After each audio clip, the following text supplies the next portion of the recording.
Hi, I'm Carolyn. And I'm Anna. And we're two sisters who love handcrafting and figuring things out.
Welcome to the Curious Crafters. It is Monday, April 6th. 6th, yes. Mm-hmm. And this is episode 88. And we're so happy you're here. Welcome. Did you say what day it was? Yeah, 2026. Yeah. And we're on spring break, can you tell? We might be extra peppy today. 88. I love multiples of 11. I like double digits. So when I was 33 or 44. So I can't wait to be 66. Yeah, that's going to be a good one. All right, so let's see. What do we have going today? We are going to, notice we're at Anna's house. See, even when we touch the floor.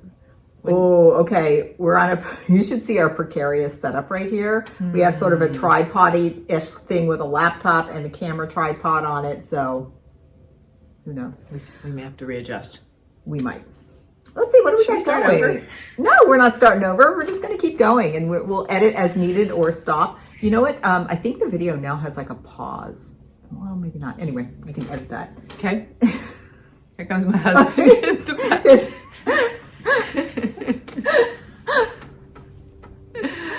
Oh, at this rate, our episode is going to be about 2 hours. What are we going to do? We're going to chit-chat a little bit. We're going to have a toast. We're going to talk about what we're wearing. We have FFOs, finishes, whips. We're going to share some of our plans and shared supplies. And of course, ends with our thumbs up. Right. The first thing I want to address is I want to acknowledge how loud I was last episode crunching away on my chickpea snack. I was crunching a little too. We film it around, mid-afternoon, and it's just a hungry time. Yeah, but now we know. Now we know. Too crunchy. Oh my gosh. It annoyed me while I was editing our video, so I can only imagine how you all were feeling. So let it be known, we will rarely eat again on the Curious Crafters podcast. And if we do, we'll blank it out with music or something like that. All right, just wanted to acknowledge that. All right. And also from comments from the last video, just so much love for Carolyn, you've been doing so much finishing and fully finishing, and it's really fun. You say like, I'm going to live vicariously through her. Yeah. I think we're all doing that a little bit with this little streak of your finishing fest. Finishing fest. Name for the video? Name for the video, right there. It is of course, it's really satisfying to finish something yourself, but it's almost as satisfying to watch someone else. Mm-hmm. So, don't you feel that's watching like FlossTube too, as you get to know it? Like as people are starting projects or finishing or FFO, and you're like, oh, I can't do it all, but I can do it through you. Right. Channel it. That's part of the fun for sure. All right, nice. Also, there were some comments about the Flower Power Sal, which started on the equinox, so in March. And so one commenter told us a possible source for Fancy Tulip, the Fancy Tulip pattern, which is an exemplars from the Heart pattern, which is we're realizing is hard to find. And that source is Cecilia's Samplers online. Okay. So when I looked, it appeared to be in stock, but you never know. So if you're interested in joining us using that chart, you can check that out. Let us know. Great. And I'll have scrolled that along here so that you can see it. Okay.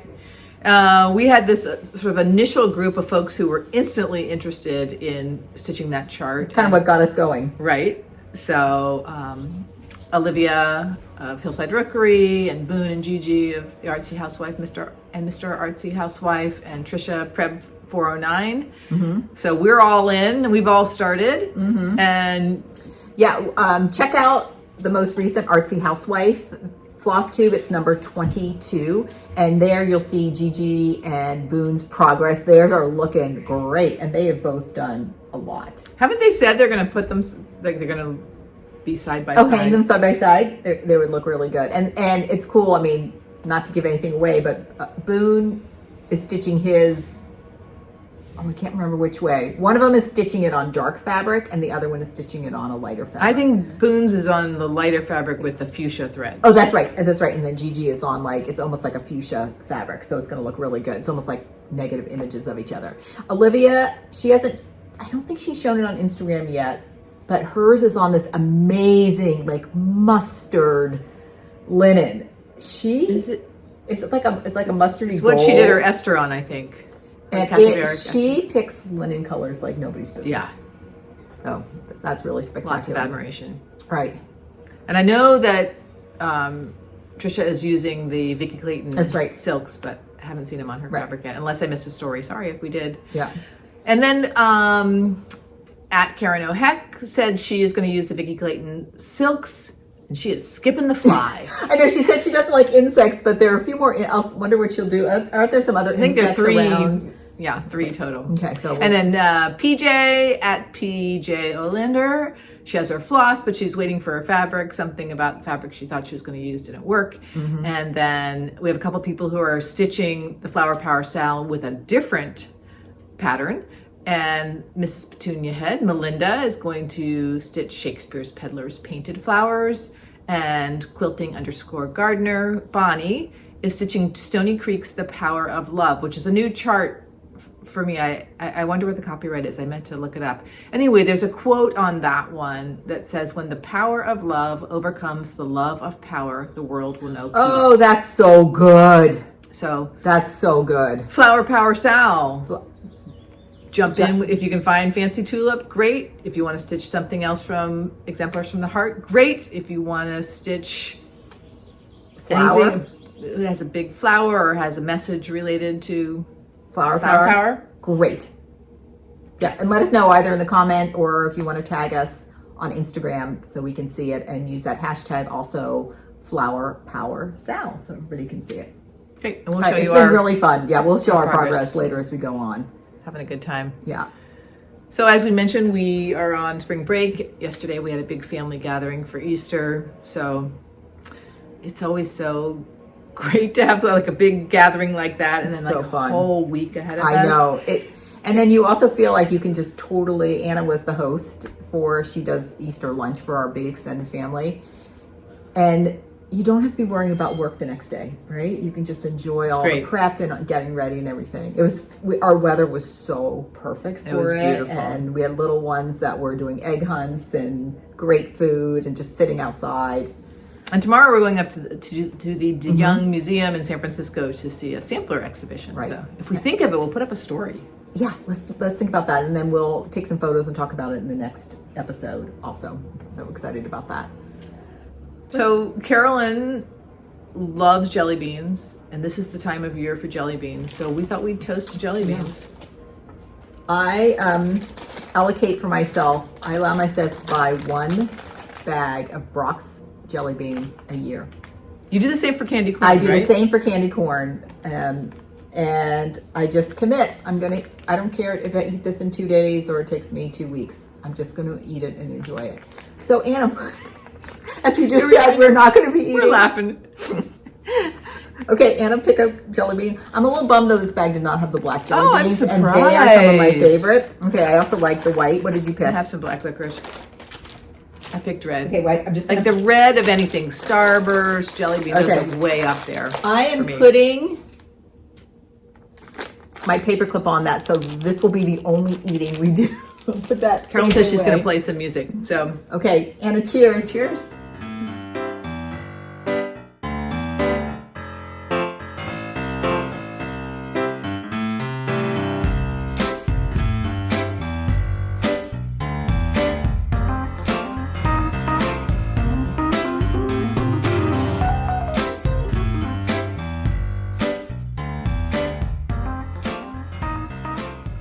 Okay, and we're done with that. Oh, let's also cheers, just because. Cheers. Cheers to jelly beans. Jelly beans. I'm actually wearing something today for the What Are You Wearing segment. Carolyn and I used to do this every single time. I used to sew a lot, and it was really fun to wear the handmade clothes, but a lot of those I just don't even wear that much anymore. Isn't it interesting? I mean, we just have such seasons in our life, and we used to, if you go back to any of our older episodes, we would talk about what we're wearing, and then we would insert like a goofy catwalk. So that has sort of come and gone. That was a fun season. I'm wearing my uniform cardigan. I cannot remember what yarn it is or anything, but it's from this book, Uniform. I believe it is this yarn that I'm going to show a sweater in a minute. Oh, it is. That is it. Isager Balamard, which is a cotton linen blend. What are the chances? Very low. I enjoyed this yarn. I made the tunic and the sweater, and they look fantastic together. I'm also wearing my new sweatpants, which are Liberty of London. Maybe we have to do a video. Liberty of London Adidas sweatpants. We have Spring break. A friend, and we were over at her house a couple weeks ago, and she was rocking hers. And she had on this great like orange blouse with hers. Yeah, she's very stylish. And Anna's like, I'm gonna order those too. Yeah, look really good. Really fun. What are you wearing, Carolyn? I'm wearing my finished Clyde shawl. I just finished it, and I blocked it over the weekend. Great color. Yeah, it's just a good little jaunty striped shawl. It is designed by Isabel Kramer, and the yarn is So Kosho by Ito. And here is, the yarn is sold on a cone like that. And this is the colorway Pacific, and the other one is called Raw White. And it's 90% wool and 10% cashmere. It feels so more like a woolly wool for that. And one edge is kind of flat, and the other one increases and decreases. And it is on number 5. I would assume they both would have done the same thing. Nope, just one side. Yeah. Well, so it's just like a good little wraparound. And then if you want to do a jaunty little, let's look at the camera. Tuck that in. Okay. Off and running. Yeah, look, and it looks great with that tee. Good. Styling. Approved. Oh, and the other thing I want to say is I bought this yarn at the Endless Skein in Cold Spring, New York. So when I go up and visit my son's family in the Hudson Valley, this is a really great yarn store I like to frequent every time and buy yarn. And so next time I go, I'll wear this and I'll be like, oh, I made this last time I was here. Right. Yeah. Okay, good. Always okay. Ready for the fully finishes and the finishes for today? Let's Carolyn go. Is still at it. I am still at it. All right, my first FFO is my April fully finished for the 12 and 12 ornament challenge, and this is Prairie Schooler, and it's the Nordic holiday, and I'm calling this the horse pattern. And I finished it exactly the same way as I finished the houses pattern, so they're sort of like a duo. And I did such a better job. I was doing what Kathy Hopperman recommends and sewing these layers together. It looks so much better. It's just funny the more you do it. I still covered it with rickrack so you can't see. And now that you've done a few of these, did this feel pretty easy? Oh yeah. Great. Yeah, and I'm finding that in general. I've been doing, I feel like, a lot of finishing, and all of a sudden it's feeling more natural. I'm still looking at tutorials and like learning new bits, but the movements just feel, you know what I mean? Feels more natural. I totally know what you mean. Yeah. I love this whole pattern. I love these. Okay, so that's first. Now can go home and I can tuck these all away, waiting. Let's just put it right here and we can look at it okay. a little bit. So cute. Really sweet. All right, so that's my first FFO. Then, last you saw it, this is the Frisian band sampler, and it was designed by Modern Folk Embroidery, and it was the holiday countdown from 2022, I believe. And I finished it and I FFO'd it as a bell pull. I have 2 different hardwares ordered, so I don't know yet how I'm going to hang it, so I just have it on a knitting needle. I like it on a knitting needle. Actually, maybe. How about like 2 thumbtacks? I have some natural thumbtacks that color. Oh, That could be Okay, super maybe cool. maybe that's I it. don't know if that's your vibe, but it would be mine. I kind of like that, and I think I might want to put something in the bottom, but even like then putting like a smaller double pointed needle. Although I don't think I need anything to weight it down because it's weighted. You know, as always, it's a little more petite than I imagined. I know. Last time I was still stitching this motif area, and then I had the bottom two bands, so I pulled out that cherry red again, and then ended in sort of the color palettes that I started with. The bookends. Yeah. Not exactly the same, but similar enough to pull out that green for that. I love the way this is interacting with the other bands. The original pattern was done horizontally side by side. I don't have it with me. If I think, I'll insert a picture of it here. But I followed what Carmen of Cardamom Pins did and did it as one vertical, and I really like the effect a lot. This was my New Year's Day start. What else do I want to say? Oh, okay. It's 36 count overcast by Cedar River Linen. And what I did is I picked colors from, I wish I had brought my final color palette, but I picked colors from the 2025 holiday countdown, and it was kind of fun. I'll think if I can insert a picture, the palette I ended up with, and then looking at what colors were left on the ring. So I probably, let's say I used 12 colors. And then what were the other 13 that were left? And I thought, oh, wouldn't it be a fun challenge then to do something from the leftovers? Because I think these are colors I'm naturally drawn to. Really pretty. Do you have a place for it yet in mind? I do. Okay. I do have a spot that I think I'm going to hang it. And I finished it with just some quilting cotton. I went to a quilting store and picked out some fabric recently. And what I did is I did. I went to the granary. Oh yeah. In Sunnyvale, maybe, and I got a couple things. So this I used a combination of looking at what was it called? Countdown to Christmas, which was that long Christmas countdown that Heartstring Samplery does. I looked at those instructions, but then I did this needlepoint years ago, and it was professionally finished. I love this needlepoint. Yeah, you've shown that before. Oh, have I shown it on this? Okay. Yeah, it's great. Maybe I might have showed it last time. Maybe you need a big heavy tassel for that one. Tassel's wrong. But it felt thicker. You know, I think it's also because there's needlepoint canvas in there. But there's something soft in there. I think there's some batting or something in there. there. So what I did for this, I'm just going to lay it, is I put fusible batting on the fabric. Yeah. But it's not quite as thick. One of the corners, looks great. I'm not going to talk too much about it. One of the corners is like not up to my standard, but I'm like, that's where it is right now. Just keep working on it. Okay, so super happy with that. It's funny sometimes a corner, like in a project bag or in a tile, doesn't want to cooperate. It doesn't want to cooperate, and the more I fiddled with it, like it starts to be, and I'm just like, Carolyn, that's like hands off. with sewing too, and with sewing with garments, you're gonna end up with a hole or something. Yes, you're like, I'm done. This is good enough. Okay. The next one I'm going to show you is my Oh Joyous Day by Blackbird Design, and I am framing this in a floating frame.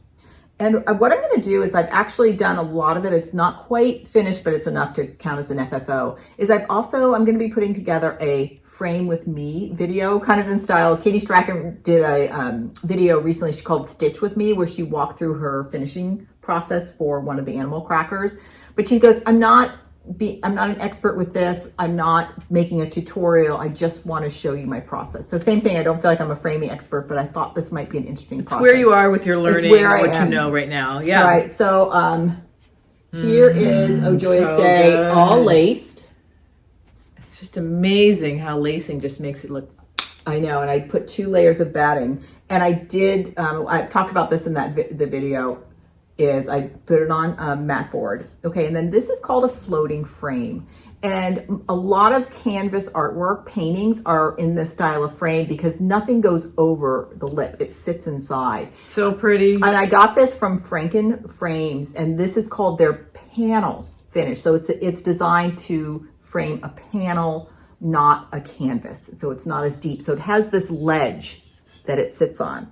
So it will go, my piece just sits right inside. It looks so good. It's just Like something this. about real wood too. It's beautiful. It is maple. It feels really good. And I know for a lot of people, I totally acknowledge this, that this is too simple for a lot of people. But for me, this is right. And as soon as I got this one, I've tried a floating frame before, but it was kind of expensive and it was hard to sit in. This one was really designed for panels. And this frame was $43. So I feel like it was in a price point for me. All right, my last challenge, but I think I have an idea, is how do I attach it? Are you going to tell us your idea, or are we I'm going going to to tell you the idea, and then I'll say, because I don't want to glue it in. I can, but for some reason that doesn't feel right to me. So my idea now is I have a piece of hand-dyed wool, and I made it slightly smaller than my piece.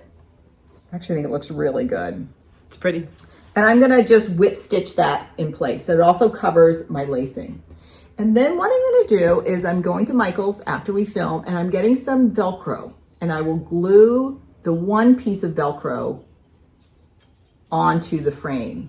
And actually fabric sticks to Velcro. So I'm hoping this wool, I can just stick it on the Velcro and it will hold. If not, what I'll do is then either glue or hand stitch the other piece of Velcro on the wool. So nothing is going to get glued that couldn't be taken off onto my piece itself. It would all be done onto the wool. But now, like, I was looking at my house, and I have a tapestry wool weaving that I got years and years ago, and I just have a wood strip with Velcro on it, and that thing just sticks on there. So that's my hope, because it's okay if it's not fully permanent. Like, I don't think it's just gonna like pop off.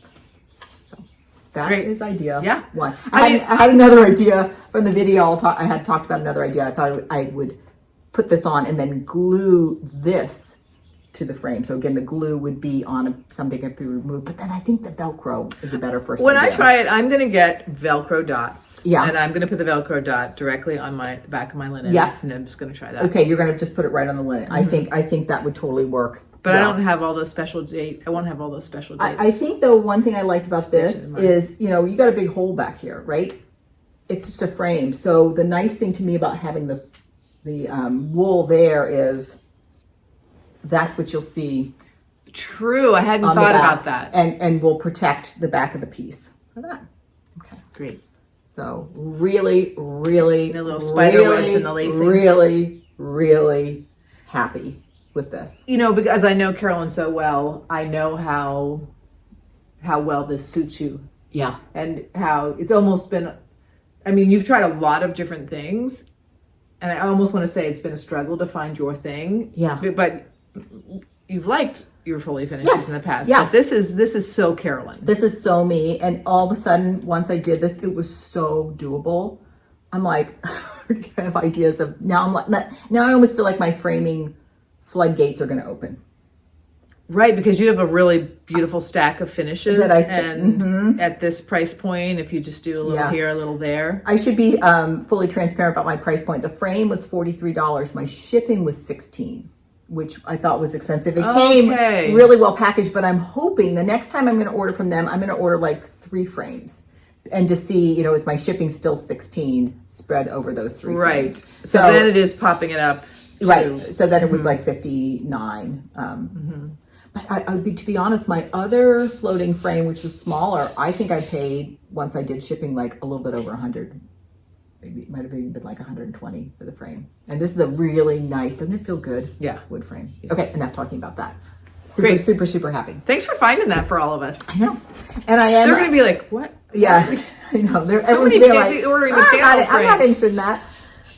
Once I figure out how I attach it, then I'll finish that Frame With Me video and post that on YouTube. So probably between this one and our next episode, that will come up. All right. And then I have one more FFO, and this is a sweater that I finished. I still haven't blocked it. I'm going to go home and block it, but I wanted to show it. And this is called the Donner Sweater My gosh, so cute. I It's know. gonna look so cute over your summer dresses in the morning and evenings. Yeah, the designer is Elizabeth Doherty. I'm going to pop up a picture of her version of the sweater. I knit this, I call this Donner too, because I knit this sweater probably in like 2017 in a really nice red wool that has become my go-to camping and hiking sweater. Oh, yes. And I'll put, here's a picture. It has 4 mini pictures of when we were in Death Valley one time, and you can see every single photo I'm wearing that red sweater. So, and this yarn is knit using what Anna's yarn is knit with. It's Isager Bomulin, again, cotton and linen. I love it. And I actually can't wait to wash. I'll wash this in the machine. I put it in a lingerie bag and then dry it, block it and dry it. But I do wash in the machine and it will close it up. It's going to bloom. Bloom the yarn a little bit. But I had bought a bunch of these colors and just the stripes. And then I made my sleeves solid. I'm really happy I did that. Me too. Part of that was you do short rows up on the sleeve while maintaining that stitch pattern. And I'm like, heck no, I'm not doing that with color work too. It was just like too many moving variables. And I'm like, I'm just going to stitch it all one color. And I'm really happy. I think the last video when I talked about this, I felt like the bottom was belling and I was really worried that it wouldn't all the way block out. So I actually ripped back to this stripe and knit. There was a green stripe down here, but again, I knit it all in the solid just to kind of echo the sleeves a little bit. And I went down 1 needle size for this last little bit. And I did something slightly different on my edging. And I think it's going to really lay flat. Oh, it just good. come in. Not that I wanted to come in. I just didn't want it to bell out. Okay. So really happy. This ended up being, I knit the size 4, but because of my gauge, I ended up at the size 3. And I have a sweater I really like, a blue sweater, and I put them down on top of each other to kind of figure out lengths. They're like identical. Okay, so good. Really looking forward to wearing this one once it's blocked. Now, I'm going to use this, if you don't mind, as a little segue to talk about my theme for the year, which was bringing my creative ideas to life. So I found this, this whip, I started it in like 2003. And so I'm like, what? I'm going to finish it. So I'm going to say I found it in my studio. So I'm making some changes. My first month, I have a focus, my theme again, bringing my creative ideas to life. First month, I thought about time. Second month, I thought about perseverance. And my third, I've been really thinking a lot about what all of my fiber crafts means to me as far as their worth, their value, their importance. Because I spend a lot of time doing this, and I sometimes struggle with myself being like, I don't know, it's hard to explain, like, is this my hobby? Like, Does it feel more than a hobby? oh yeah, okay. It's Is just that what hard. you mean? It's just hard. All my life I've like, feel like I'm like a hard worker, like have a job, and now that I'm sort of easing back, I'm like, am I being too leisurely? I might cut this out. I'm not really articulating myself. What I'm going to tell you is where I came from is I'm going to start calling, instead of my craft room, I'm calling it my studio. And instead of when people ask me, oh, like, what are you doing? Instead of being like, oh, I'm a knitter or a stitcher, I'm going to say I'm a textile artist. And I know labels aren't important and it might sound a little pompous, but for me, I feel like it really identifies how important and meaningful stitching and knitting and quilting and all the textile arts are to me. Great. So as I'm thinking about, like, as I'm spending a lot of time and thinking about the importance of this to me, I want to use language that reminds me how important it is. And I feel like a studio instead of craft room, just for me, is like, I spend a lot of time in there now, like making things and working, and it just feels really good. Yeah, it feels accurate, really. Yeah, because I'd say I am not a casual hobbyist, and of course I'm not a working professional in it, but it's a really important part of my life. Mm-hmm. And I feel like that's what that month focused helped me really realize. It's a really important part of my life, and it is worthy of the time and the resources. That's what I want to say. Like, I was feeling guilty about the time and the resources sometimes I put into my crafts. And I'm like, no, it's worthy of that. I don't know if other people sort of think about that. And I'm a super confident person, so it was sort of surprising me when I was thinking about that. Well, this is what like deep reflection will help Right. us like sort of bubble up or uncover little Right. things like that can make a huge difference once you recognize them and like Yeah. sort of make an adjustment if needed. Right. So I thought just like sometimes shifting your language helps you it's really for myself, reminds me again how important this is to my life and who I am at this stage in my life. So Great. sidebar. Thanks for sharing that. Yeah. Okay. Finished objects. Only finished? I'm gonna keep going. My first finish was my stitched piece for my 12 and 12 challenge. And this is, I'm part of the hands-on design, her Patreon. And her second chart was Light the Way. And it's with this dome finish. It's because it's on Patreon only. So I decided to go ahead and stitch this one. The last time, for this one, I didn't stitch her piece, but I stitched a rectangle and finished using her instructions. So here is the stitching finish, and it's on some mystery piece of linen, 36 count. And what I did is I took my palette of DMCs from Countdown to Christmas, Bell Pull, and I'm just using those colors and kind of matching what she did. And this is going to be done, finished as a dome finish. So when I was at the fabric store, I picked some Christmas fabric. So that's going to be my back for that. And then I followed her tutorial so far. So I've made my templates for the dome finish, and the 2 layers of batting are for the front, and this is for the fabric. So I'm all done my homework and I'm ready now to finish it. This will actually, I'm going to probably hold off. This will be my it's my stitch for this month, and it will be my FFO for next month for that challenge. She also gave a little template in there if you were stitching on 32 count, but I just did some simple math. It's right there if you want to see it, to figure out what my scale factor should be when I print it on the printer. So I ended up printing her page at 90.62%, and that gave me exactly the size that I needed there. So that felt good to do math. That's right. 6th and 7th grade math. Hey, man. So you use it in everyday life all the You time. understand scale factors. You are ready for 8th grade. Okay, so that was finished. I had one. I'm going to just pause this for a second because I had one thought about what you were just saying. You said something. Of course, I'm not a professional. It was like I'm not a working professional because you don't need to sell your work or to make money to be an artist. I know that, and that was something I was struggling with a little bit. Mm-hmm. And this is I think we live in a culture, and I am definitely susceptible to it, where worth is often compensated financially, like your job, or you get paid, what, and I had to sort of work through that and get past that. But I think you're right, and part of that to help me think is like, no, you can be a textile artist without being a working professional, or without being a casual. Any of those spectrums are great. I'm just trying to find where I am. Exactly. I'm not saying one. Not again. And then I'm like, do I sound pompous saying, "Oh, I'm a textile artist working in my studio"? But I'm like, no. It doesn't matter, because it's to help me frame my reference for myself. Right. And these things are so important. I mean, it's identity. Yeah. Right. There you go. Yeah. There you go. And I want to spend a lot of time in my studio working on textiles. We want you to too. Thank you. My gap year. And I know I'm also in a luxury position because I'm about to be fully retired, or I'm in the process of right doing that. All right. Okay. Pause. Sorry. It was like thoughts were bubbling up. I'm like, I have to say something. Yeah. Okay.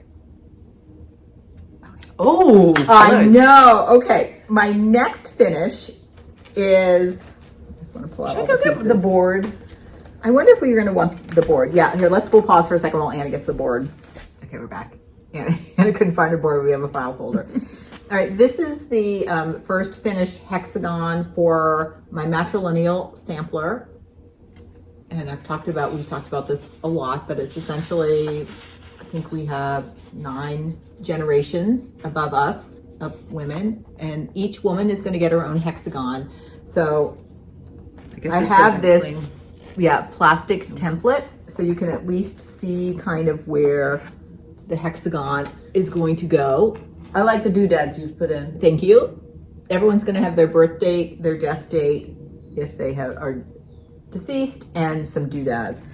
And you can sort of see the hexagon there on my design for that. So that was really fun. She's the first woman. So now I'm in the process of designing the next woman that I'm going to do. And it was really fun. My parents came over for dinner maybe a couple weekends ago, and I had finished this. So I showed this to Mom. And then I just sort of told her a few stories of what we had found out about her. And I thought that was a fun way to do it, because sometimes when people tell you like lots of stuff at one time about all this genealogy. So I just figured instead, as I finish each woman, we'll talk about what we know about them, what we know about their life, or things about them. Okay, so that's done. I was waiting for a supply, but now that I have it, I'm going to go ahead and put this on. I have paper templates then, this 3-inch hexagon. So I'll go ahead and base this on the hexagon template. So I'll have it on a template. But 3-inch it's a 3-inch hexagon, and they measure it based on the side length here. So it's 3-inch, and then we'll be doing paper piecing with those. Okay, so that's where I was, and you just say I'm using. This was done on. I'm going to be using lots of different linens. This particular one was 36 count overcast by Cedar River Linen. I'm going to use all 36 counts, and then I picked a palette of MBI silks that were based on the fractor, the ink that was used for fractor drawings of the Pennsylvania German I need to time use some period as MPI. well. Yeah, I like MPI a lot. It is not over dyed, so it's a more solid color. But, Yeah. Okay. Elmina, she lived during the Civil War. I mean, it is kind of cool as you're stitching her and you're really thinking about her, what time of life and sort of some things that happened to her that we know about in her life. So, it's cool. Great. Okay. That thus endeth my FFOs and finishes. All right, so Anna. All right, let's get on the fancy tulip, which is the Flower Power Sal that we were talking about earlier in the video.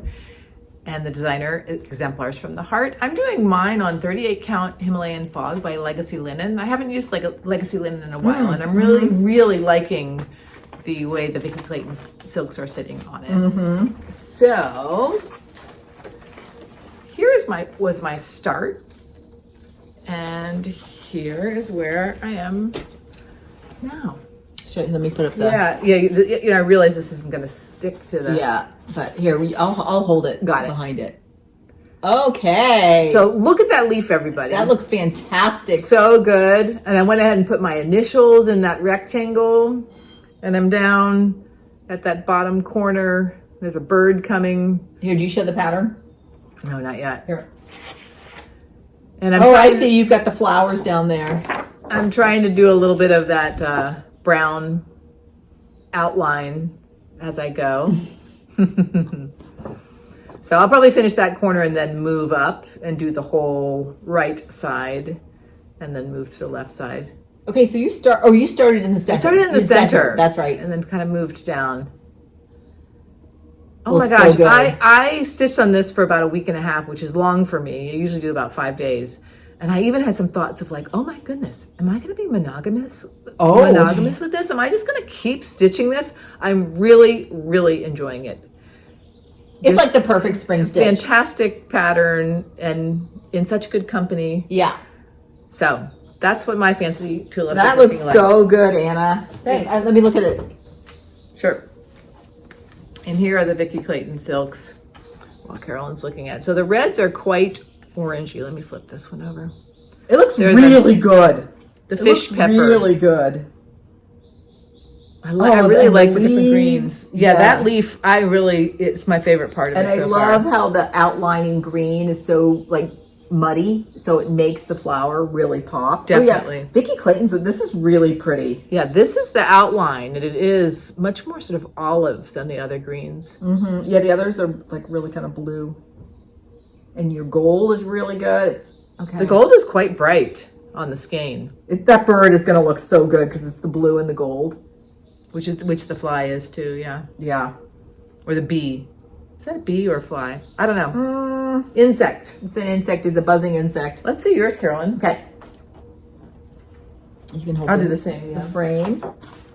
So I'm stitching mine on 36 count Spindrift by Cedar River, and I got the DMC and then just picked a whole hunk of overdyed cottons that are in the families. So nothing, I'm just kind of picking as I go. The reds, the pinks are the most different to my eye. Yes, so I went more raspberry pink. So I started up in this top corner, and let's go a little bit closer. And until I started putting the horizontal bands of color, these top parts just looked like a hand with too many fingers. It was kind of freaking me out a little bit. I started to put a little bit of the green in, and same thing, I'm working on that brown border, which will go around and around. The same thing, it's really fun. So this is this muddy green here that we were just talking about. I couldn't find a good overdyed cotton for that. So there are two of the greens that I just kept the DMC using those. Ooh, look at, you can see the good modeling in this fabric. So same thing, I have really enjoyed stitching this. It just feels really springy. I really like my pinks that I have going, more raspberries. So. I know that I really like things that are out of proportion, and there's something about this humongous flower. Yeah. Although, and I love the big leaf is so important to balance it, isn't it? That's cool seeing yours. And look at all these acorns. Those are going to be really fun. Just all the different colors. Okay, you got a butterfly, some kind of something or other buzzing around. Dragonfly or something. Yeah, I'll be interested to see what our insect friend does for those. I'm also going to copy Boone. So what Boone did, he got up to the alphabet and he picked the our starting group, and he highlighted our initials, our first initials. Really clever and really sweet. Really sweet, really cute, really nice. And so Boone, I'm copying you. Thought that was really great. This one, we were talking about how we have to up our bling. I was going to say, I hear a little something. That's on my WhipGo board. It's on mine. It's on mine too.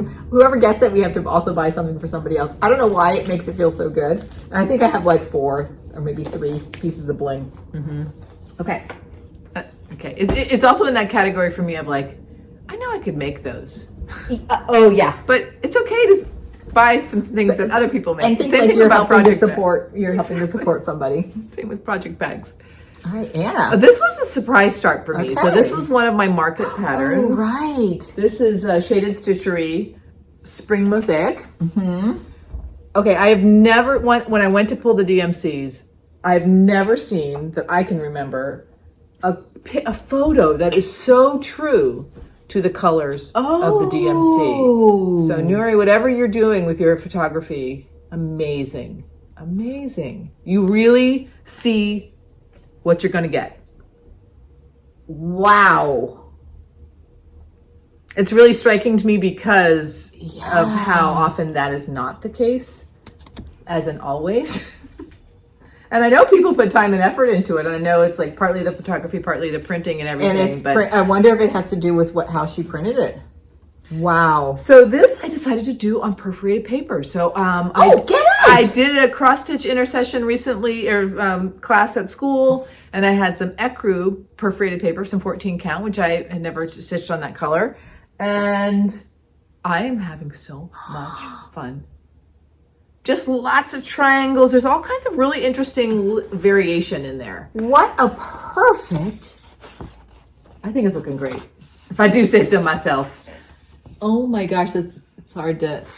There is also a summer mosaic, which has some similarities, but in a different colorway. And the more I look at it, and as I stitch it, the more I'm thinking that there are really some spring things that are suggested in this. Like, okay, so the flower is obvious. Do you think this is a ladybug?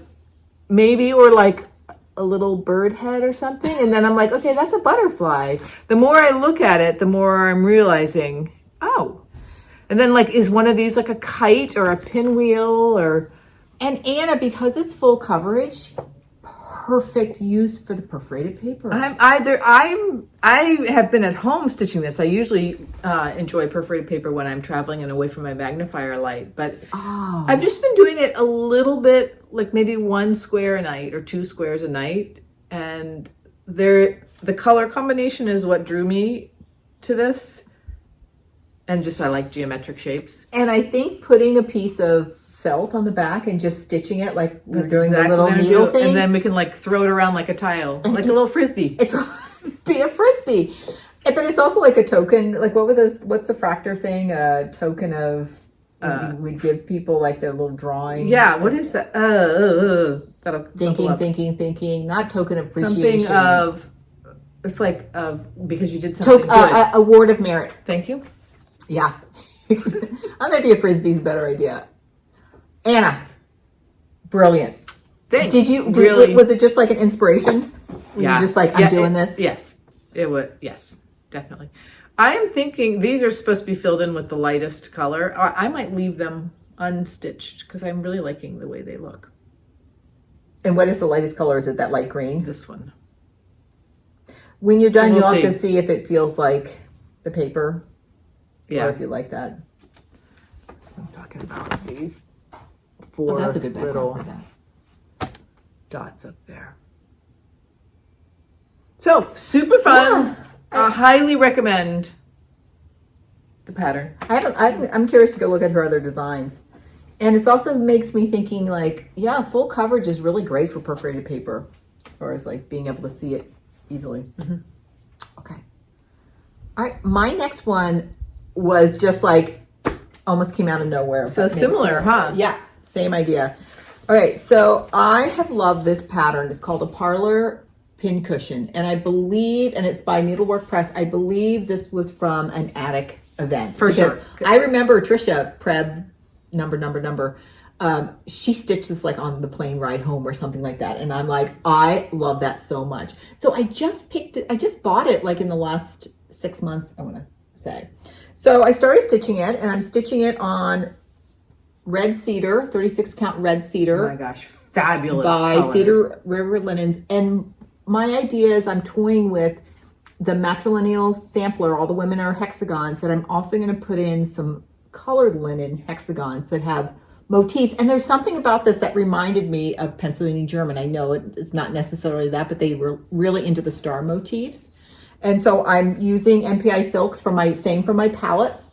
All the women are going to be stitched on some sort of more cream, light colored linen, but we have some great colored linens in the same families as the silks. So this is just my first one. It's going to fit really well on the hexagon. Will you dig your dig my hexagon Elmina out? Oh, dig my Elmina out. Yeah. I'm just curious, just side by side.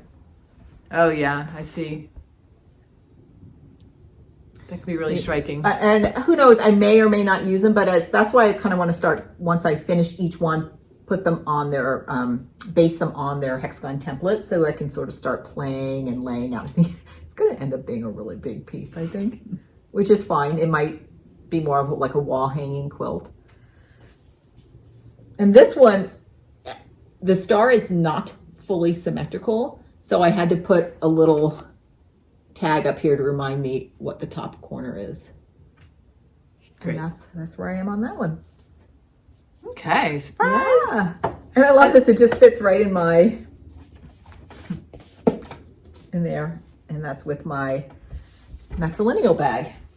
All right, another surprise for me is that I ended up joining the Quick Quaker Sal that Jacob of Modern Folk Embroidery is running. And when I first saw the design, I really like Quaker designs. And I thought, oh, that's cute. But you know, I don't need to do that. And then I watched the first video. Oh my goodness. I am enjoying watching the way he uses his hands as he stitches in hand using the sewing method. And like, he must have the pattern completely in his head, the way like, is he even referring to a pattern? I've wondered. I don't think so. I think he knows the motif so well that he can just do it practically on automatic. I mean, there could be something out of camera view, but how fast he's doing it, amazing. It makes me want to try stitching similarly in hand. And anyway, I really like watching people use their hands, which is part of the reason I like tutorials or stitch with me's or finish with me, like the one you were talking about with Katie. There's something about that. It's another reason I also like to take in-person classes, is to see the instructor. All this to say is that I've decided to do this on 40 count vintage navy beam by Lakeside Linen, which is one of my favorite color linens. And I saw a palette of DMC months ago, and I couldn't remember where I had seen it. It was really nagging at me because when I popped this up on Instagram, people are like, incredible color choices. And I'm like, I have to go back and say, like, they're not mine. I mean, I'm tweaking them a little bit, but I finally did find it. It's from an Instagram account called @TamarNY. She's an embroidery artist, and she labeled this color palette Soft Autumn Colors. I'm calling it Shades of Mushroom. And so pretty, Anna. These are the colors. They're all DMC. Now, did she list the DMC numbers, or were you just looking at them and getting inspired? Yeah, so that's why I felt free to use it, because she does this occasionally on her feed where she lines up the threads and she puts the DMC colors, and then a lot of her future embroidery, or the next, I don't know, at least dozen squares on her feed, on her grid, are using a lot of those colors. That's so cool. So maybe she develops a palette and then stitches a variety of things in that palette. Yeah. That is so cool. I mean, I guess if she asks me not to, I'll take it down off. Anyway, she wouldn't. That's public. That's in the public domain. I felt free to use it. Anyway, she gets the credit for the color palette, and I'm learning a lot from using this color palette about making a color palette. And if you haven't heard already, the way Jacob is running this Sal is you do just about 145 stitches each day, and for every day there's a little square that shows you the new stitches. So this might be similar to the holiday countdown. I've never done it. And there's a little checkbox under each square. Oh my goodness. Wait, do you have the pattern? Oh, it's in the other room. Okay. I need to see that checkbox. I love the checkbox. Yeah. Oh, I did print this out so that everyone could see. This is what the pattern looks like. And I think so many people are doing this anyway, but I think lots of people like you, Anna, watched the first one and then we're like, I have to do it. I was like so close to jumping in, and I'm like, I just can't. Yeah, I'm really, really enjoying it. Now, here's the surprise for me. This is not showing up at all. So I stitch at night, and I thought, oh, is that too light? But I don't think I mind if some of them are light. Like this one is not bothering me. And I'm like, why is that disappearing? Why is that light green disappearing? So yeah, you also are losing your green. Like it doesn't even look like green. What is? Right. So I've been calling this light green, but when I went to Michael's this morning, its family is brown. Yeah.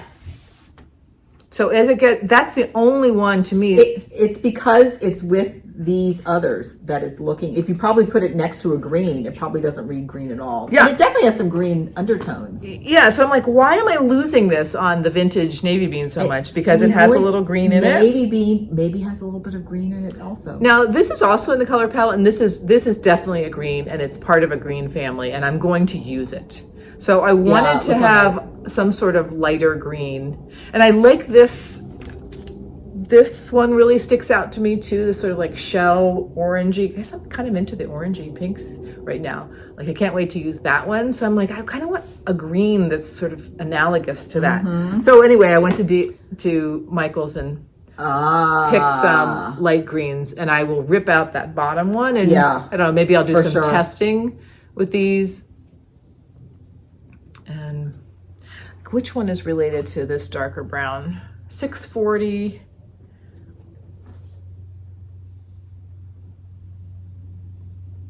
Would you have here's 644. I have 3013. So that's the green that's related. Oh, that doesn't, but that's the same as, well, that's more brown, I think. Yeah. But I think you're gonna have the same issue with probably. That.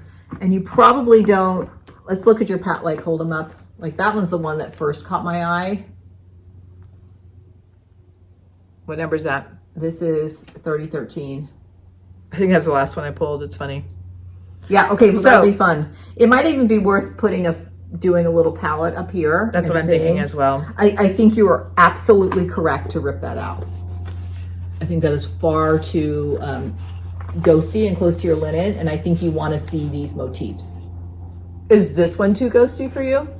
The one the big one on the side? Not at all. So these are the 4 colors I've used so far. This one's coming out. And I've been practicing with quilting fabric. I took all of these colors and I tried to line them up lightest to darkest and took a black and white photo of them. How close were you? Nailed it! I'm getting good at that. Really fun, Anna. So I'm having a ball. I'm having a ball. And you get the flavor because this reminds me a lot of the holiday countdown because Caroline would do a video every day. And so I would always watch it while I was stitching my piece. And it just, doesn't it feel like, you know, all these people all over the world are working on it together? Yeah, I'm really enjoying it. So it's my first experience doing something like this. It's my first experience having something so laid out and in such small chunks. And it's appealing to me so much that I'm thinking like, maybe I need that. Maybe I need that little bit. I'm gonna direct everybody. Anne Marie has hers, and I'll put her Instagram handle right down here. Is she doing this out? She is. I think the same thing. I think she watched it once and then jumped into it, but she kind of reversed the palette. So she picked a really dark linen, and then her colors almost feel like spring pastels on top of it. So pretty. And I feel like it was just in the last couple of days that she posted. Well, of course, it would just be in the last couple of days. So it's on there. I was gonna say, get it up on Instagram, girl. Yeah, it's up. Okay, I have to find find it. I don't think it was in her story. I think it was on her feed, but make sure if you're interested, you go check that out. Yeah, I feel like there's so many people doing this. It's really, really, really fun. I'm so glad you jumped on, Anna. Yeah, thanks. You know, it's been really enjoy it vicariously. I know I've been contemplating because I watched maybe the first 3 days of his videos, and then I'm like, should I keep watching them or should I wait? And if I ever stitch this, watch them along. I think you can keep watching them because I think I could rewatch. I've even rewatched a couple parts of them already. He's so knowledgeable and just funny, and it's just such a treat. So it's a great idea, isn't it? In 15 years. So I know. In the video I watched this morning, he said, leave a comment about when you found modern embroidery. So we did, of course, Fruits of Plenty. Well, I'm going to show in a minute. That was my very first piece I stitched. Oh, the purple one? Yeah. I need to maybe leave that comment. All right, here is my last whip, and it is Flora by the Artsy Housewife. Hello, darling. Yes, hello. I should have mentioned my floating frame was one of my March Whipcos. It was frame something using a floating frame, and it just, by the time I ordered it and got it, I was a little bit out of March. My other March was stitched 7 days on an Artsy Housewife, and I'm still stitching this. I cannot put this away. So 7+. It's 7+ days. I should say at least 7 days. Here I'm using the called for Roxy linen 36 count biscuit, and I'm using the called for Roxy floss. I continue to be inspired and awed by the effects Gigi gets with a limited color palette. Same thing like learning from somebody else's color palette. You know, sometimes, you know, some samplers have, you know, 20, 30 flosses. She does so much with, let's how many, 2, 4, 6, 8, 9 flosses. Really cool. If you remember, this is where I was last time, and I had the saga where I had to rip out a big chunk of my border. Here's where I am now. Oh my! I have done goodness gracious so much. Let me see if I can hold this. Yeah, we need the I flannel. Cannot stop. This is my morning 30-minute stitch. I don't snooze. I don't push that snooze button. Instead, I get up and I stitch. I was a little bit more conservative with my border. Instead of filling it in, I was just doing the outer green and the little brown doodahs to make sure it all matched up so I wouldn't have to rip again. I like this orange shoulder coming in. I know. I finished all of the wing. What would you call that? Organic plants and flowers. And Well, it looks like you're almost done. I know you still have quite a bit of stitching. I still, yeah, it's gorgeous. It's just getting prettier and prettier. I love this so much, and I'm going to go, and I think as I work the border, it feels like it's layering. So I'll probably go and do the same thing all the way around. Because I find I get in a rhythm, and you almost don't have to look at the pattern anymore once you get going. And I've put in all of the doodahs here, so this is now just fill in, and then I have her wing to do. So this is just going to keep being my morning 30-minute stitch. It's incredible. I really do this every day. I'm amazed. I want to try something like that. Maybe when I retire. Yeah.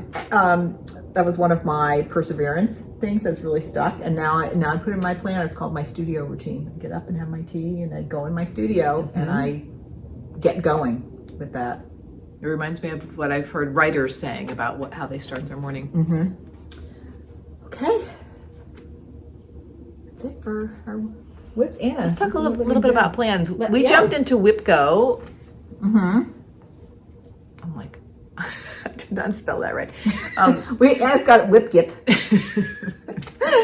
We jumped into it late, and I decided to start in April. So I made my board in March. So number 6, 13, and 14, 13 being the free space, were called this month. So a lot of things on my board, even though it's called WhipGo, are not really related to whips necessarily. It's more of just about things in the cross stitch arena. So number 6 for me was craft with a sister or a friend. Number 13 was get the clear shelf going that I bought at the Container Store about a year ago. Carolyn and I saw we were up at the San Francisco School of Needlework and Design, which is sadly now closed, and there were some clear shelves, lucite shelves on the wall, and they just had things leaning against them. I think this is one of the reasons we started making tiles too. It was. So I have a place in one of the bedrooms that I want to put that, and I can already imagine in my head like all these layers and maybe something very tall, and anyway, can't wait, but I need to get it up, so I'm gonna get that up on the wall. And then which room are you gonna put it in? On the guest room. So that's what I can't decide whether to put it over the dresser or whether to put it on the wall. Like I don't know if it's just on the wall that doesn't have anything in front of it, if people will knock into it. So that's what I want your opinion about, please, before you leave today. Sure. And then 14 for me was stitch on a weekend morning. So interesting, the 3 that got picked. I pretty much only stitch in the evening with rare exception, and I just put it on the board to just see. I mean, I wake up on Saturday mornings and I'm like, chores, grocery store. That's sort of the energy I have. And I don't really, there's a piece of me that enjoys that. So I just kind of want to see what it feels like to stitch on a weekend morning. Or what if you stitched from 7 to 9 and then saved your chores and started those at 10? Yeah, something like that could be interesting too. And then I'm going to keep up with the quick Quaker. I'm thinking about other plans besides WhipGo. Probably going back to Fancy Tulip. And last video, I thought I was going to go back to Elizabeth Stevenson, which I didn't. But that would probably be my first big as in large whip that I would pull out again. Good. Awesome. How about your plans, Carolyn? Okay, my April WhipGo, my number 6 was FFO letter from the north, and this was my very first cross stitch piece. It was so fun. I have it in a roll with a lot of finishes. I hadn't looked at it in so long. It was stitched. It's Modern Folk Embroidery. It was stitched on 28 count with 2 strands of silk. I think for my first piece, I'm going monochromatic. I still love it. I love it too. So here I stitched it in 2022. That was the year my oldest 2 granddaughters were born. And when I was stitching this chart, Jacob had put 2 initials here, but I had no clue about that. I'm like, what are these motifs? They're not even symmetrical. It was one of those things. And then when I think it took me a while, and then I'm like, oh, they are initials. So they both happen to have 2 middle names. So their first names, and then their 2 middle initials, and then their last initial. And I remember I definitely have errors here, but I'm like, whatever. And I remember it was so hard to see where I was going. I also have this really great knot right here, something going on. So I'll definitely tuck that in somehow. Handle that. I think I can just cut it and put it. I don't even know where it came from, but it is a big old blob. So great. But you could tell like 28 count, doesn't it just look bigger? So I remember you showing this to me outside on the patio. I am going to FFOs in a floating frame. So, how many times will we hear that this year? Many. So that is my number 6. My number 13 is a free space. And so I have get ice cream with Anna. Are you up for that sometime this month? Okay, maybe during this month. Yeah, this week. We have to wait for a good warm day to go and go get our waffle cones. Okay. And then the last one, number 14, was work on a lingering whip for 7 days. And the lingering whip I picked was Bird Herd. Oh yeah, I know. It's by Boomerang Stitches. I'm doing the birds, and I'm doing this in celebration of my 4 granddaughters. And I was working on it. We go to the beach every year together, and the older 2 girls picked out their colors from the DMC, and then the younger third one picked out hers. My 4th one hasn't picked her colors yet, so I'm going to have her pick hers, and I just want to get this done because those are going to be my 4 birds. It's such a cute pattern, and I really like your color combination. It's been really fun. I can't remember. I think I got her palette plus. I think I went in to get her 11 called for colors and came out with like 22 colors. This might be the fabric that Olivia's using. You know what? It is Lakeside Linen Autumn Gold. It would work really well. It really shows those bright colors. For words, I might do no words, but I might call them, we go to, the beach we go to is called Bethany Beach. I might call them like my Bethany birds or the Bethany birds. That's cute. something like that, because that is the time when all 4 of them get to spend time together. So that will be my 7 days on that lingering whip. And then other plans, I'm going to do my April band of little acorns. I'm going to get that going. I've already finished my April 12 and 12 challenge. That was done. I did my FFO and my stitch. And then I'm going to frame a few more pieces with floating frames. I'm going to go, I know I'm going to do Bun Bun in a floating frame because our sister Lynn has asked for that piece. And I asked her, I said, would you like a floating frame? And she's like, yeah, that will fit her style really well. Definitely. And I'll do Letters from the North. And then I'm going to pick one more and I'm going to order 3 frames. They also have, it comes in like black, white, maple, and then like a mahogany, I think. So I might look and see, do I just want to do them all on maple, or do I, because maple is it almost fades away. Yeah. It feels very neutral with the neutral linen. Right. But so I like the darker woods. Yeah. So but like bun, I might try mahogany for bun. Mm-hmm. We'll see. Okay. Good. Shared supplies. I have those DMC from Michael. Yeah. Okay. I have just I did end up getting Dot the Bird. I knew it wouldn't be long until one of us Becky from Becky's House of Sewing, she got the same thing, Dot the Bird, and then from Hillside Rookery, I got the Dot the Bird floss pack, and the silks are so pretty. She got it. I'm like, I'm going to get it too. All right, Becky, let's find a time and start it. Really pretty. Wow. It's really pretty. Again, the pinks are a little bit in the raspberry orangey family, and I love the greens and the teals. That'll be really good. Great. I love getting these floss packs from Hillside Rookery, Olivery B. They come in these little burlap bags, which is great to keep them. She's labeled them for you, so I feel it's a really nice. Love the packaging. 5 stars. Yep. And then I got a little knitting project.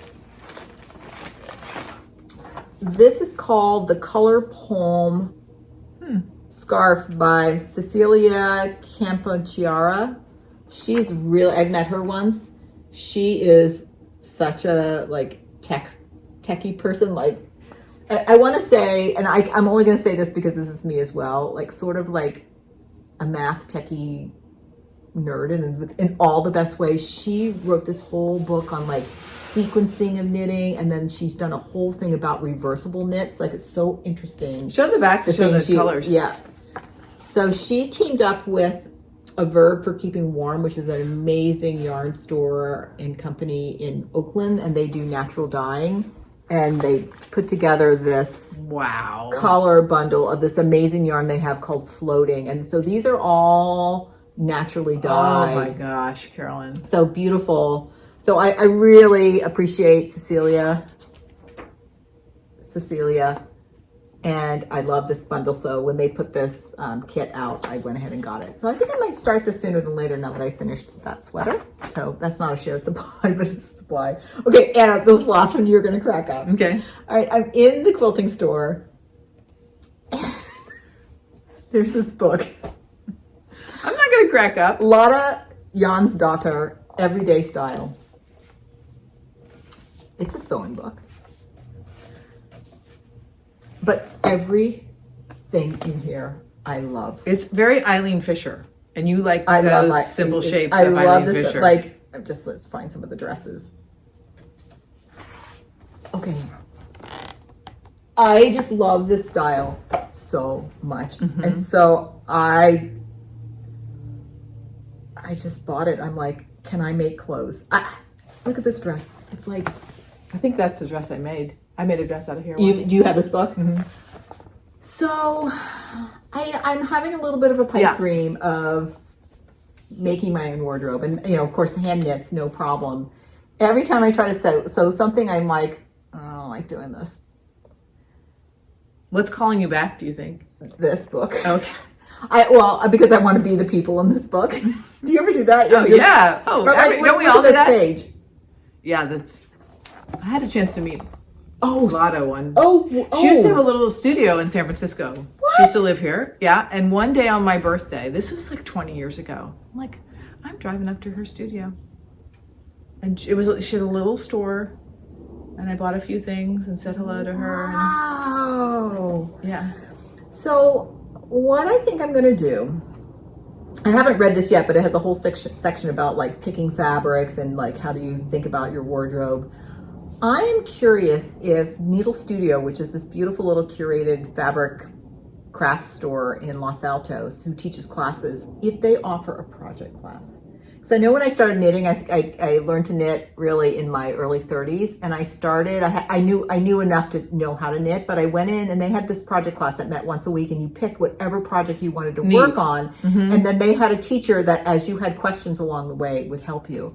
And I'm like, that's what I need. I don't want to go and take a class like I don't want to make what everybody else is making. I would love to go someplace and be like, I want to make whatever, like this dress.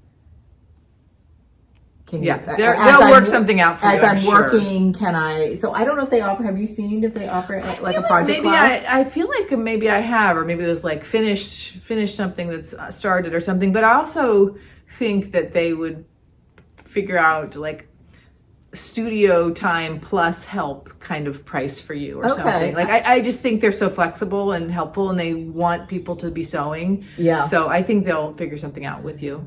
Yeah. So who knows? If nothing else, I'm going to really enjoy vicariously being these people here, whether I make anything or not. So that was I walked by that. I looked at it. I'm like, I'm getting this. Yeah. It's a beautiful book.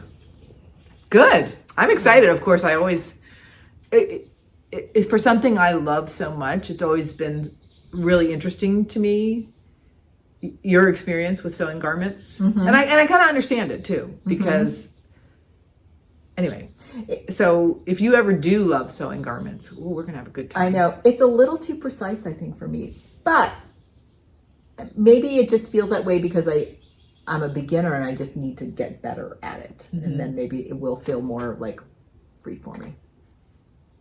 Who knows? Yeah. Or maybe it'll be something that you might enjoy sort of in your 30 minutes of stitching a morning, like just doing like an hour or two at a time, an hour or two at a time.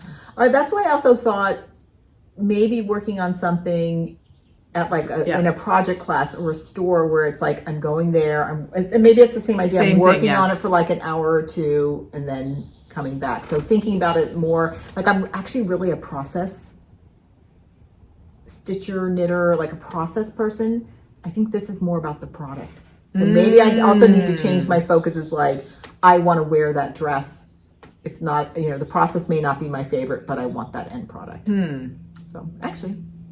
Or could you enjoy the process? Maybe. Okay. Thumbs up. Let's Did do some it. Deep thinking. All right. All this from yesterday's Okay. big Easter meal. So I really, really like buying very pretty spring flowers, ranunculus this time, and just putting them in vases. And, you know, we had 15 adults yesterday. And so you need to make a lot of little vases to sprinkle down your table. And, oh, I just find that so pretty. This is a really pretty vase. That is from MK's wedding. Oh, nice. Also, we have a huge, well, you can see a huge magnolia tree in our backyard, and it just keeps getting bigger and bigger and bigger. We've lived in our house for a long time. It has a great canopy. We were all in the shade yesterday because we could put 3 tables underneath it. I find it a great experience. Anyway, eating under a tree. And my third thumbs up is I just thought it was so dear the way the little ones, when they had their egg hunt, every time they picked up an egg, they would shake it. I just loved watching them pick it up and shake the egg. What's in there? The ones they thought were empty had a Band-Aid in them. I love that there's Band-Aids. It was a more subtle shake. My 2 local grandchildren love Band-Aids so much. They're putting Band-Aids on everything. I think it's very common, and they're all those, like, one of my recent trips to Target, I'm like, there are a million different kinds of character Band-Aids. I think that's there. it. I'm like way out of it. It's how 4-year-olds tattoo themselves with what they care, maybe what they care it is about. sort of like that. Okay, Carolyn, your thumbs up? All right, all my thumbs up are about reading, listening, and watching. My first thumbs up is a book I just finished called Paranesi, and I'll put a picture of the cover right here, by Susanna Clark. It was recommended to me by my younger son. It is a bit of a sci-fi world building, which is typically not my genre. It was so good. So good. I'm still thinking about it. It was the kind of book when I finished it, I want to turn around and read it again. Whoa. Yeah, that good. The next one is, I love podcasts, and I really enjoy Haptic and Hugh's Tales of Textiles, and it's done by Joe Andrews. All of them are so interesting, and then she also has an associated website that she has photos for what they're talking about in that episode. And like, for example, the most recent one was called Fashion and Pandora Dolls. And Pandora dolls are these little mannequin dolls that, before there were magazines, before there was the internet, you know, in the 1600s, designers would stitch a little mannequin of a fashion item. So before I made you, the queen, a dress, I would make a small version of it to make sure the materials and the colors. And then once the queen or whoever has worn that at court, these dolls got sent around to other places so people would know what the fashion was.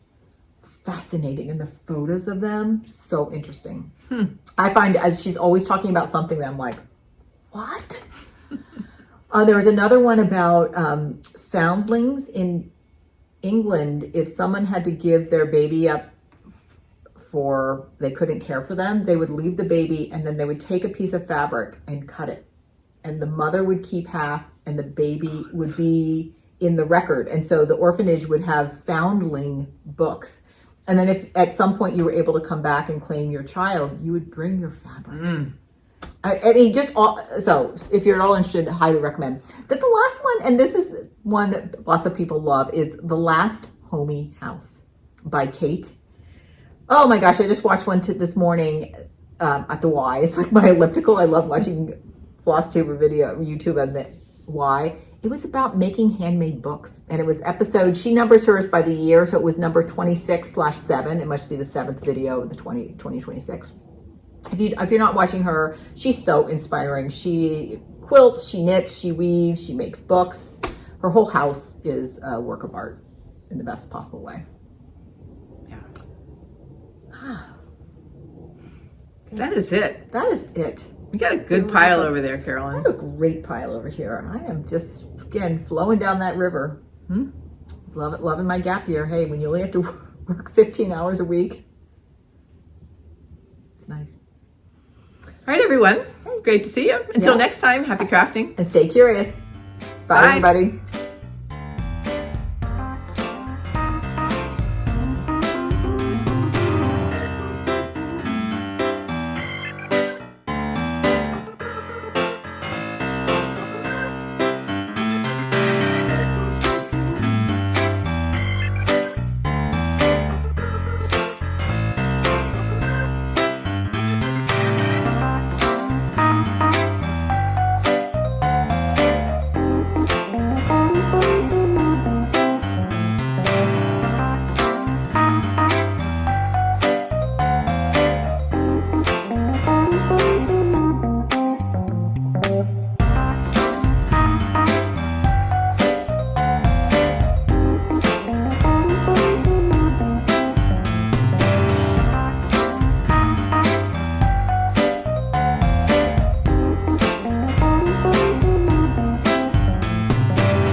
our mom and dads.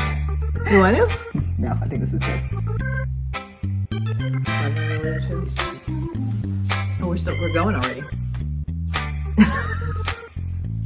You have some good blooper content. Hi. Would be like Carrie and Caroline. Yeah.